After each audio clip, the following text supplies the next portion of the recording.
la temperatura puede seguir bajando y seguir bajando, pero hay una temperatura que no vamos a poder alcanzar.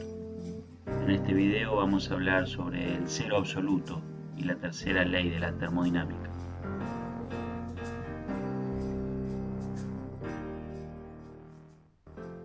Bueno, si vemos en una gráfica volumen-temperatura, en el eje Y tenemos volumen, en el eje X tenemos temperatura, y graficamos para una o distintas especies químicas, distintas isobaras, es decir, distintas rectas a presión constante, lo que vemos es que para un gas se comprueba que a medida que bajo la temperatura, el volumen molar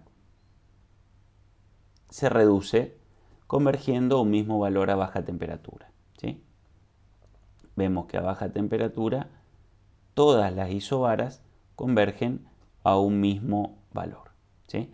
Si nosotros en el eje X tenemos la temperatura en centígrados, vemos que ese valor al que converge ronda los menos 273 grados, ¿sí?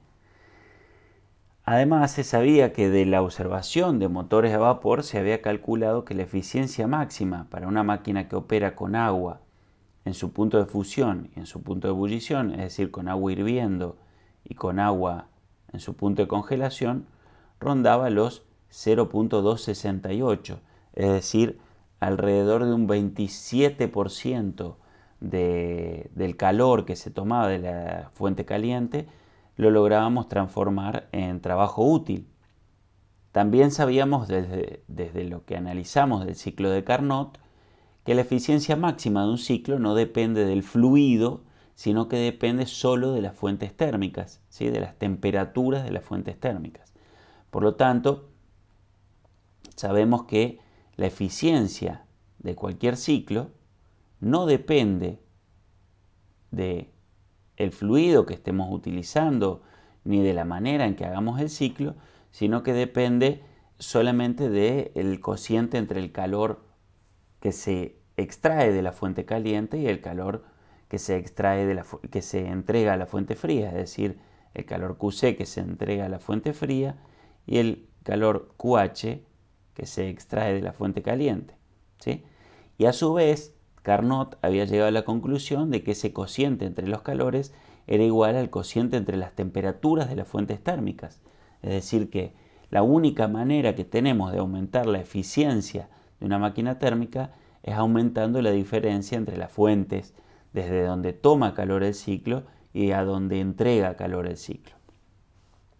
Si esas dos temperaturas son las temperaturas de fusión y de ebullición del agua a presión atmosférica, lo que podemos decir es que si imponemos que entre los valores de temperatura de ebullición y de fusión haya 100 grados de diferencia, que es lo que se hizo básicamente cuando se determinó cuál era la escala de grados centígrados, se dijo el 0 grados centígrados es la temperatura de fusión del agua a presión atmosférica y el 100 grados centígrados es la temperatura de ebullición del agua a presión atmosférica.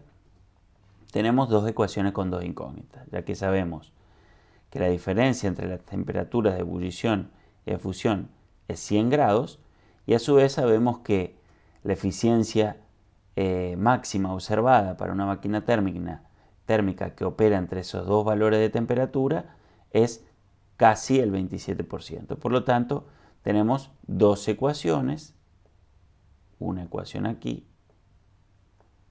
y otra ecuación aquí, con dos incógnitas, TB y TF, o temperatura de ebullición y temperatura de fusión del agua, en una escala absoluta de temperaturas. A la conclusión que se llega resolviendo esas dos ecuaciones con dos incógnitas es que la temperatura de ebullición del agua es 373 en esta nueva escala que ahora le vamos a llamar escala Kelvin, como ya lo sabemos. que es la temperatura absoluta, la escala de temperatura absoluta, y a partir de esta idea podemos extraer de que existe una temperatura que se llama cero absoluto, es decir, una temperatura a la cual cesa todo movimiento molecular, ya que recordemos que habíamos dicho que definíamos como temperatura a la forma de promediar la energía cinética de las moléculas. Si hay una temperatura que vale 0, implica que la energía cinética promedio de las moléculas se redujo a 0, por lo tanto no hay movimiento molecular. Y esto implica que la eficiencia, cuando la temperatura fría se hace 0, ¿sí? Es decir, cuando la temperatura de la fuente fría operase al 0 absoluto, la eficiencia sería máxima, es decir, sería 1. ¿Por qué? Porque todo el calor se convertiría, todo el calor que extraemos de la fuente caliente se convertiría en trabajo. De la segunda ley de la termodinámica sabemos que eso es imposible para todo proceso real. Por lo tanto, de acá podemos extraer la idea de que es imposible alcanzar la temperatura de cero absoluto para cualquier especie química. Y por otro lado, sabemos esto, ¿sí? que la entropía es K por el logaritmo de el número de microestados equivalentes energéticamente, ¿sí? Lo que vemos es que para todas las isobaras convergíamos a un dado volumen, ¿sí? Ese volumen al que convergemos es el único microestado posible que se da a la temperatura del cero absoluto.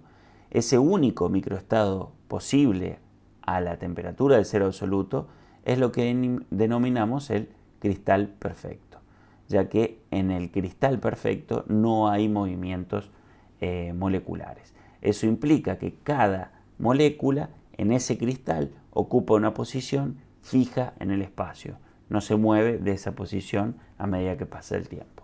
Estas conclusiones que acabamos de enumerar, es decir, que existe un cero absoluto, que al cero absoluto todo el calor se convertiría en trabajo y que en esa condición de cero absoluto existe un único microestado posible, que es el cristal perfecto, es lo que denominamos la tercera ley de la termodinámica.